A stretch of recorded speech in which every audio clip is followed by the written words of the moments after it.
Lens সম্পর্কিত দুটি অঙ্ক আছে। সেই দুটি অঙ্ক আমরা এখানে দেখব যে কিভাবে অঙ্ক দুটিকে করা যায়।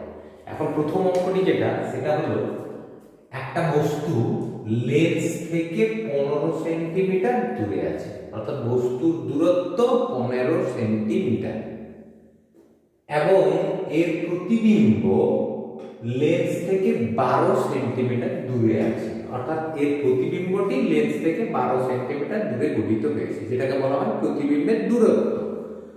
রৈখিক বিবর্ধন কত? আমাকে রৈখিক বিবর্ধন বের করতে হবে। এটা খুবই সহজ, আমরা জানি যে রৈখিক বিবর্ধন এর আগেও আমরা পড়েছি আমাদের ভিডিওতে। রৈখিক বিবর্ধন সমান প্রতিবিম্বের দূরত্ব বাই বস্তুর দূরত্ব। প্রতিবিম্বের দূরত্ব বাই বস্তুর দূরত্ব, এটা আমাদের ছিল আগে। আমরা বলেছিলাম যে প্রতিবিম্বের দূরত্ব বা প্রতিবিম্বের এখানে দৈর্ঘ্য লেখা ছিল, প্রতিবিম্বের দৈর্ঘ্য এবং বস্তুর দৈর্ঘ্য। তাহলে প্রতিবিম্বের দূরত্ব আর বস্তুর দূরত্বের যে অনুপাত, সেটাকে রৈখিক বিবর্ধন আমাদের আগেই হয়েছে। এবার এখানে আমি বসাচ্ছি, দেখো। তাহলে রৈখিক বিবর্ধন সমান প্রতিবিম্বের দূরত্ব। প্রতিবিম্ব কত? না, এর প্রতিবিম্ব লেন্স থেকে 12 সেন্টিমিটার দূরে হয়েছে। তাহলে প্রতিবিম্বের দূরত্ব 12 সেন্টিমিটার বাই বস্তুর দূরত্ব। বস্তুর দূরত্ব কত? না, বস্তু 15 সেন্টিমিটার দূরে আছে। তাহলে বস্তু আছে 15 সেন্টিমিটার দূরে, তাই না? এবার দেখো, এই দুটি যদি কাটাকাটি করি, সেন্টিমিটার সেন্টিমিটার তো কাটাকাটি যাবেই, এবং আমরা জানিও যে রৈখিক বিবর্ধনের কোনো একক হয় না। রৈখিক বিবর্ধন হচ্ছে একক বিহীন রাশি। একক যদি তো কাটা যাবে, এটা আমি আগেই বুঝিয়ে দিলাম। এবার একটু কাটাকাটি করো, 3 দ্বারা 3 4 12 আর 3 5 15। তাহলে এটা কত হলো? 4 এর 5, একটু পারলে ভাগ করে দিলে, ভাগ করে দিলে এই উত্তরটা দাঁড়াবে 0.8। অর্থাৎ রৈখিক বিবর্ধন কত হলো? 0.8। এবার এই অঙ্কটা যায় একই রকম। একটি বস্তুর দৈর্ঘ্য 3 সেন্টিমিটার এবং ওর প্রতিবিম্বের রৈখিক বিবর্ধন দেওয়া আছে 1.5। আবার সেই একই রকম সূত্র, রৈখিক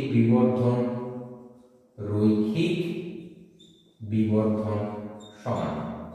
এবার দেখো, রৈখিক বিবর্ধন মানে আমরা লিখেছিলাম প্রতিবিম্বের দূরত্ব বাই বস্তুর দূরত্ব।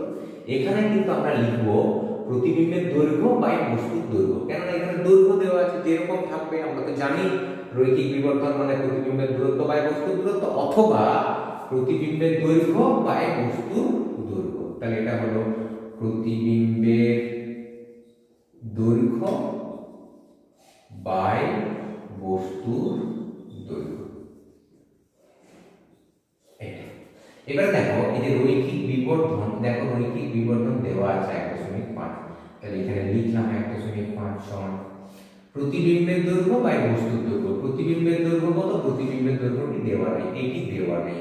তাহলে এটিকে আমি যে কোনো কিছু একটা ধরে নিলাম x বাই বস্তুর দৈর্ঘ্য। বস্তুর দৈর্ঘ্য কত? না, বস্তুর দৈর্ঘ্য দেওয়া আছে 3 সেন্টিমিটার, এখানে 3 বসালাম। ওকে, এবার দেখো একটু গুণ করছি, বজ্রগুণ করছি। তাহলে x থেকে x সমান 3 গুণিত 1.5, গুণ করলে হবে 4.5। x মানে কি ছিল? প্রতিবিম্বের দৈর্ঘ্য। অতএব প্রতিবিম্বের দৈর্ঘ্য সমান হলো 4.5 সেন্টিমিটার। কেন? বস্তুর দৈর্ঘ্য সেন্টিমিটারে ছিল, প্রতিবিম্বের দৈর্ঘ্য হলো সেন্টিমিটার। বোঝা গেল? এইভাবে আমাদের যদি রৈখিক বিবর্ধন থাকে অঙ্ক আসে, এরকম ভাবে কিন্তু আমরা